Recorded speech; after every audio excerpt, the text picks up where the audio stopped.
বিসমিল্লাহির রহমানির রহিম। সুপ্রিয় শিক্ষার্থীরা, সবাই কেমন আছো?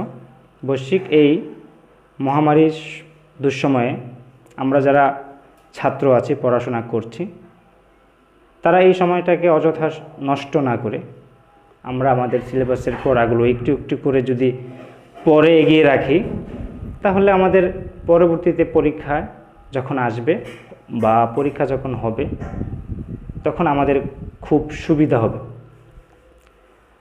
তার আগে আমি আমার পরিচয়টা দিয়ে দিই। আমি Mohammad Ashraful Alam, Brahmanpara ocean high school সহকারী শিক্ষক গণিত। তো তোমাদের আজকে আমি উচ্চতর গণিতের নবম দশম শ্রেণীর উচ্চতর গণিতের উপপাদ্য নিয়ে আলোচনা করব।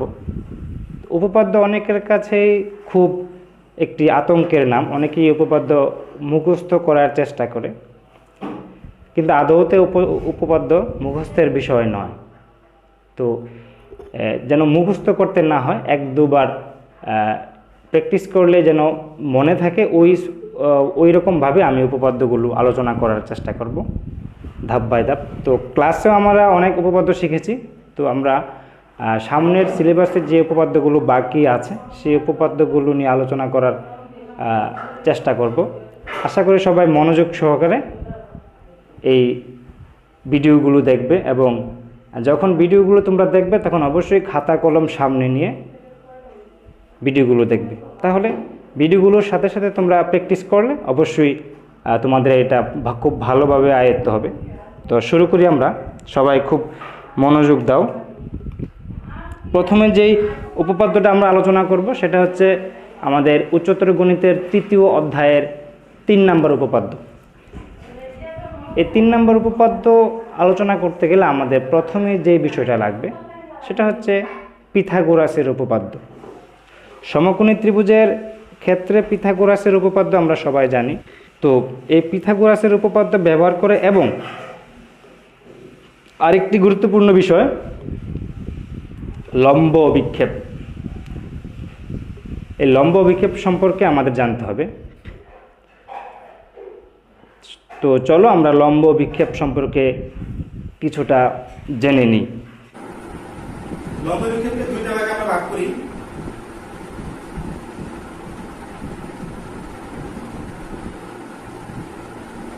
বিন্দুর লম্ব অভিক্ষেপ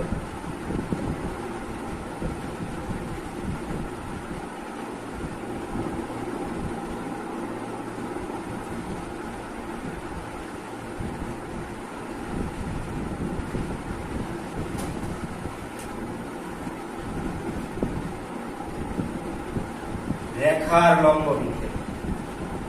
বিন্দুর লম্ব বিক্ষেপ কি আগেই বলছি, লম্ব বিক্ষেপ মানে একটা ছায়া। লম্ব বিক্ষেপ মানে কি? ছায়া। দেখি আমরা, আর ছায়া আমরা জানি কোথায় পড়ে? মাটিতে বা ভূমিতে ছায়া পড়ে। ছায়ার স্থান হচ্ছে ভূমি বা মাটি। তাহলে আমরা ধরলাম পি একটি বিন্দু, পি একটি বিন্দু। এই পি বিন্দুর ছায়াটা কি হবে? একটা বিন্দু দিতে হবে। এই পি বিন্দুর উপর যদি আমি একটা টর্চ করি, এখানে যদি একটা টর্চ করি, তাহলে পি বিন্দুর ছায়াটা মাটিতে পড়বে। ভূমিটা নিচে দিলাম,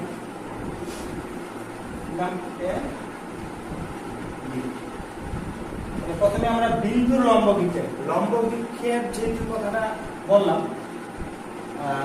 অবশ্যই এখানে লম্ব আঁকতে হবে। লম্বার ব্যাপার আছে এখানে। পি বিন্দু থেকে একটা লম্ব আঁকে আমি ভূমির উপর। এই লম্বের পাদবিন্দু দিলাম কিউ। লম্বের পাদবিন্দু কিউ। এখন সোজাসুজি যদি আমি পি বিন্দুটার উপর একটা টর্চ করি, এই বিন্দুটার ছায়া এখানে পড়বে, কি বিন্দুতে পড়বে? এই পি বিন্দুর ছায়া কিন্তু কিউ বিন্দুটা। তাহলে এই পি বিন্দুর লম্ব বিক্ষেপ হচ্ছে কিউ। পি বিন্দুর লম্ব বিক্ষেপ কিউ। তাহলে বুঝলাম বিন্দুর লম্ব বিক্ষেপ আরেকটি বিন্দু, বিন্দুর লম্ব বিক্ষেপ আরেকটি বিন্দু। তাহলে গণিত থেকে প্রশ্ন আসে, গণিত থেকে প্রায় আসে। গণিত থেকে জন্য খুবই গুরুত্বপূর্ণ যে চিত্র দেওয়া থাকবে, বলবে যে পি বিন্দুর লম্ব বিক্ষেপ কোনটি। তাহলে এখানে তুমি এ আছে, বি আছে, এ কি বলা যায়, বি কি বলা যায়, এ বি বলা যায়। আমাকে বলতে হবে পি বিন্দুর লম্ব বিন্দু কি, শুধু কিউ। তাহলে আমরা জানি বিন্দুর লম্ব দিকে পাই। তাহলে বিন্দুর লম্ব বিক্ষেপ বলে এখন আমরা রেখার লম্ব বিক্ষেপ কল্পনা করি। আগে বলছি লম্ব বিক্ষেপ মানে একটি ছায়া, একটি রেখা ছায়া, একটি রেখার ছায়া। আমি একটা ভূমি এঁকে নিলাম, আর একটা লম্ব এখানে এঁকে নিলাম, বড় দিলাম, এ দিলাম, বি দিলাম।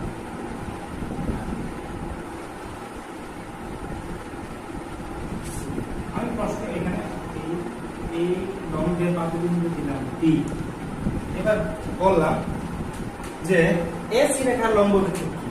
এসি রেখার লম্ব বিক্ষেপ, এসি রেখার লম্ব বিক্ষেপ মানে এসি রেখার ছায়া, এসি রেখার ছায়া। এসি রেখার ছায়া কি হবে? এখান থেকে যদি আমি একটা টর্চ করি, এই এসি রেখার ছায়া নিচে মাটিতে পড়বে, নিচে পড়বে। তাহলে এসি রেখার লম্ব বিক্ষেপ হবে এসি রেখার ছায়া মানে এডি, এডি ছায়া এডি। তাহলে বুঝলাম লম্ব বিক্ষেপ, কিছুটা বুঝলাম। আবার আরেকটা উদাহরণ দিই।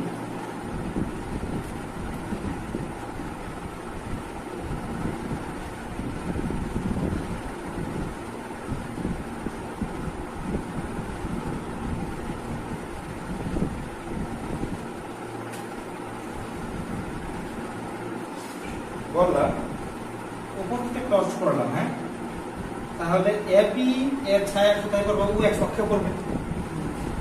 এবির উপর যদি একটা টর্চ করি, এবি রেখার ছায়াটা ও এক্স অক্ষের উপরে করবে।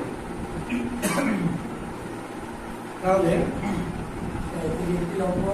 এ থেকে ও এক্স অক্ষের উপরে একটি লম্ব আঁকো, বি থেকে ও এক্স অক্ষের উপরে একটি লম্ব,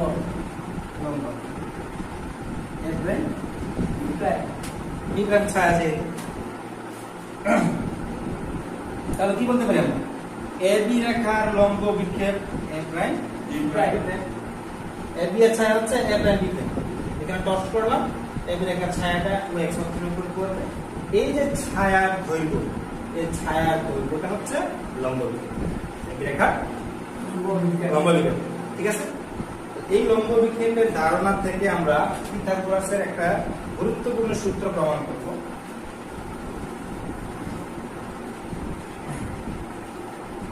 তাহলে শুরু করি। আগে আমাদের জানা জরুরি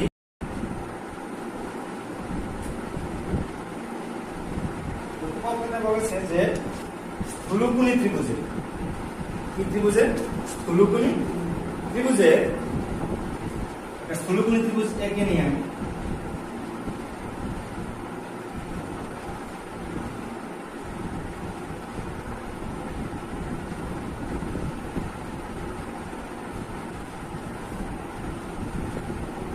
যার অ্যাঙ্গেল সি হচ্ছে স্থূলকোণ, এবিসি একটি স্থূলকোণী ত্রিভুজ, তাতে সন্দেহ নেই, কারণ অ্যাঙ্গেল সি হচ্ছে স্থূলকোণ। তাহলে বিবৃতিটা হচ্ছে এরকম যে প্রশ্নটা যে কি করছে প্রমাণ করতে হবে আমাদের কি, সেটা হচ্ছে বলছে যে স্থূলকোণের বিপরীত বাহুর উপরে অঙ্কিত বর্গ, স্থূলকোণের বিপরীত বাহুকে এবি, স্থূলকোণের বিপরীত বাহুকে স্থূলকোণের বিপরীত বাহুর উপর অঙ্কিত বর্গ, তার মানে এবি এর বর্গ কি হবে? এবি স্কয়ার, এবি স্কয়ার হবে স্থূলকোণের বিপরীত বাহুর উপর অঙ্কিত বর্গ। ওই কোণের সন্নিহিত বাহু বলে। তাহলে সন্নিহিত বাহু কাকে বলে? ওই কোণের সাথে সংশ্লিষ্ট যে বাহুগুলো আছে, এই কোণের সাথে সংযুক্ত বাহু, এই কোণের সাথে এই বাহু আছে, এই কোণের সাথে এই বাহু আছে। তাহলে এই দুইটা বাহুকে সন্নিহিত বাহু। ওই কোণের সন্নিহিত বাহুদের উপর অঙ্কিত বর্গ, তার মানে S square B square. S এর বর্গ কি হবে? S square. বিসি এর বর্গ কি হবে? BC square. তাহলে ওই কোণের সন্নিহিত বাহুদের উপর অঙ্কিত বর্গ এবং ওই দুই বাহু যে কোনো একটি, এই বাহু যে কোনো একটি, আমরা নিচেরটাকে নিলাম, এই দুই বাহু যে কোনো একটি নিলাম আমরা বিসি, এই দুই বাহু যে কোনো একটি নিলাম বিসি, এবং তার উপর মানে বিসি এর উপর, তার উপর মানে বিসি এর উপর অপর বাহু কেন আছে বিসি এর উপর এসি এর লম্ব বিক্ষেপ, তাহলে এসি লম্ব বিক্ষেপ আনতে গেলে আমাদের লম্ব লাগবে, লম্ব তো নাই, লম্ব কিনা এখান থেকে শুরু হচ্ছে এই বাহুটাকে বিসি বাহু থেকে আমরা ভর্তি করি, কি করি ভর্তি করে তার উপর একটা লম্ব লাগবে, একটা লম্ব সোজা একটা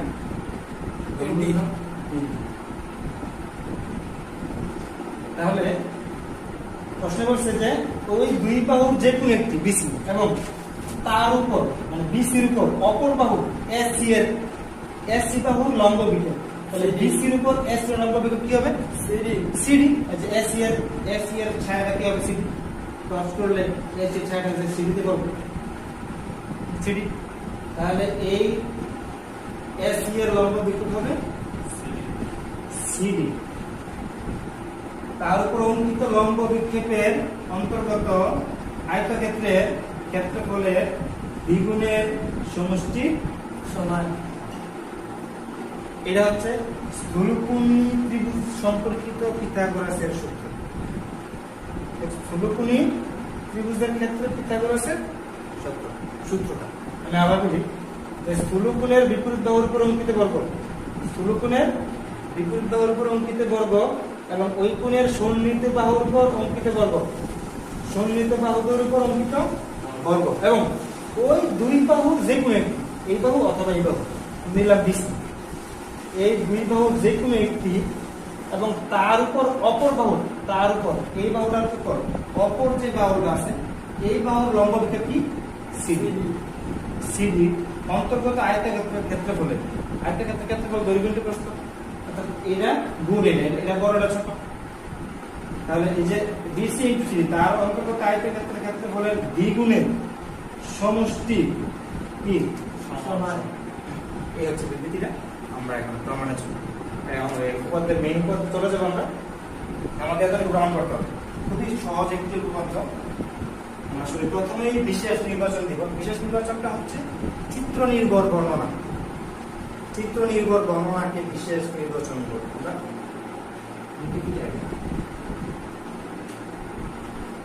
বিশেষ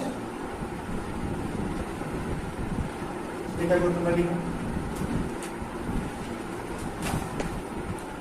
আমি ফর্মুলা লিখলাম, মনে করি এ বি সি একটি স্থূলকোণী ত্রিভুজ যার অ্যাঙ্গেল সি স্থূলকোণ, প্রমাণ করতে হবে যে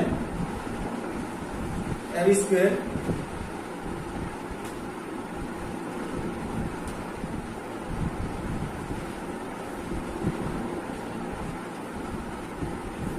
প্রমাণ করতে হবে যে a স্কয়ার ইকুয়াল টু যেখানে লেখা আছে এটা আমরা প্রমাণ করব। সহজে প্রমাণে এখানে কোনো অঙ্কনের পার্ট দরকার হবে না,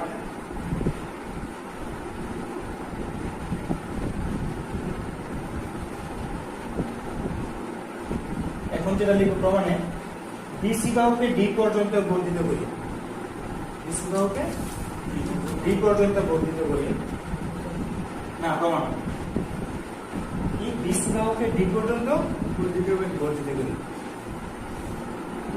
বিসি বা ডিডি বাহুর উপর বা বিসি বাহুর উপর এসি এর লম্ব বিক্ষেপ, বিসি বাহুর উপর এসি এর লম্ব বিক্ষেপ সিডি, লম্ব বিক্ষেপটা আমরা এখন করব বিসি বাহুর উপর এসি এর লম্ব বিক্ষেপ সি। আমরা এখন প্রমাণ চলে যাই,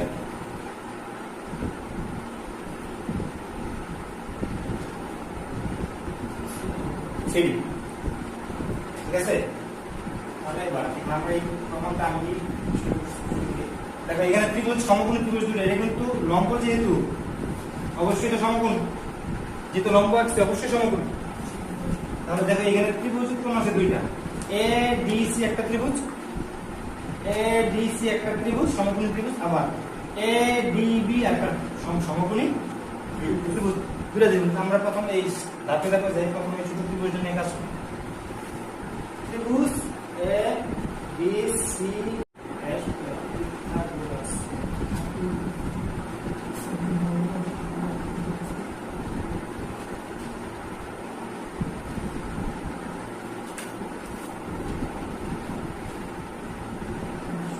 করে সমকোণ, সমকোণী পিথাগোরাসের ক্ষেত্রে সমকোণী ত্রিভুজের উপপাদ্যটা কি? সমকোণী ত্রিভুজের ক্ষেত্রে পিথাগোরাসের উপপাদ্যটা আমরা জানি সবাই, অতিভুজ স্কয়ার সমান সমান লম্ব স্কয়ার প্লাস ভূমি স্কয়ার। তাহলে আমরা এই যে ADC এই ত্রিভুজের ক্ষেত্রে অতিভুজ কি? ADC AC, তাহলে AC স্কয়ার অতিভুজ স্কয়ার সমান সমান লম্ব square AB square plus CD square plus C square. এটাকে এক নম্বর সমীকরণ দিয়ে রাখবো। এতটুকু ক্লিয়ার? ত্রিভুজ ABC এর পিথাগোরাসের সূত্র প্রয়োগ করে, তাই ADC এর এই ত্রিভুজটাতে পিথাগোরাসের সূত্র আমরা প্রয়োগ করলাম। প্রয়োগ করার পর আমরা এই ইকুয়েশনটা পাইলাম। এখন আমরা পুরো ত্রিভুজ জানি, সম্পূর্ণ ত্রিভুজটা ADB। তো ADB তো একটা সমকোণী ত্রিভুজ। এই সমকোণী ত্রিভুজে আমরা এই পিথাগোরাসের সূত্র আবার প্রয়োগ করব। আবার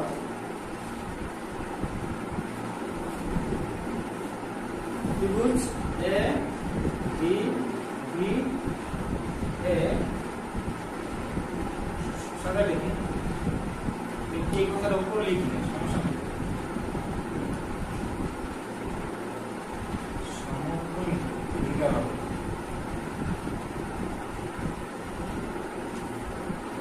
সমকোণী ত্রিভুজে আন্তঃগামী আমরা বুঝতে পারছি, পিথাগোরাসের সূত্র প্রয়োগ করব। তাহলে ADB এ অতিভুজ কে? AB প্রতিভুজ অতিভুজ AB স্কয়ার প্রতিভুজ স্কয়ার সমান সমান লম্ব কি AD স্কয়ার প্লাস BD ভূমি পুরো BD স্কয়ার। এই পিথাগোরাসের সূত্র আমরা সবাই জানি, এই সূত্রটা প্রয়োগ করতে আর কোনো ভেজাল নাই, কেন ভেজাল হওয়ার কথা। এবার আমরা ইকুয়েশন শুরু করব, ম্যাথমেটিক্যাল ইকুয়েশন শুরু করব। সবাই একটু মনোযোগ দাও। AB স্কয়ার ঠিক থাকলো, AD ও ঠিক থাকবে, প্লাস এই BD কে ভেঙে কি লেখা যায়? এই যে BD, এই BD কে আমরা কি লিখতে পারি? দেখো এই BD কে লেখা BC plus CD BC plus CD। আমরা BC প্লাস CD উপরে স্কয়ার আছে, হোল স্কয়ার। এতটুকু লিখে উপরে লিখে গেলাম আমরা মুছে।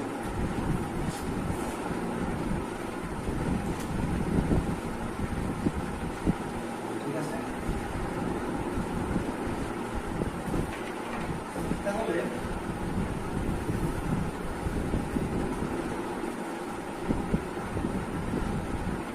AB ঠিক থাকবে আমাদের। এটা A plus B whole square সূত্রে বসে বর্গের সূত্র আমরা সবাই জানি, A স্কয়ার প্লাস 2AB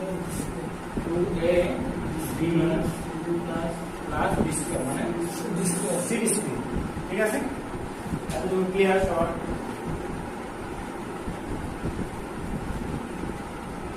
এখন শুধু আনুষ্ঠানিক কথা দেখো, এখানে এক নং সমীকরণে কি ছিল আমাদের? A square plus CD square. দেখো এখানে AD square plus CD square plus plus আমরা সাজিয়ে লিখব AD square plus CD square.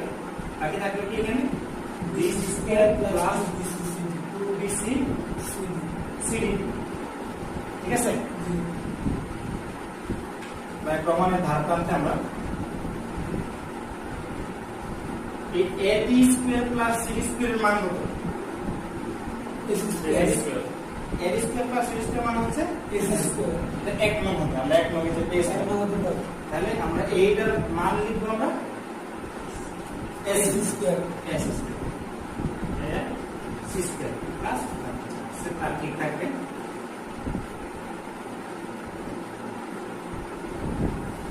দেখো প্রমাণটা মিলছে কিনা? প্রমাণের সাথে প্রমাণিত। ঠিক আছে? এই হচ্ছে আমাদের স্থূলকোণী সম্পর্কিত ত্রিভুজের ক্ষেত্রে পিথাগোরাসের উপপাদ্যটা। তাহলে সমকোণী ত্রিভুজের ক্ষেত্রে পিথাগোরাসের উপপাদ্য আমরা সবাই জানি, আজকে আমরা স্থূলকোণী সম্পর্কিত পিথাগোরাসের যে কথাটা সেটা শিখলাম। আরেকটা আছে সূক্ষ্মকোণী ত্রিভুজের ক্ষেত্রে পিথাগোরাসের সূত্র যে ইকুয়েশন। তাহলে আজকে আমাদের স্থূলকোণী সম্পর্কিত পিথাগোরাসের উপপাদ্য সম্পূর্ণ হলো। সবাইকে ধন্যবাদ।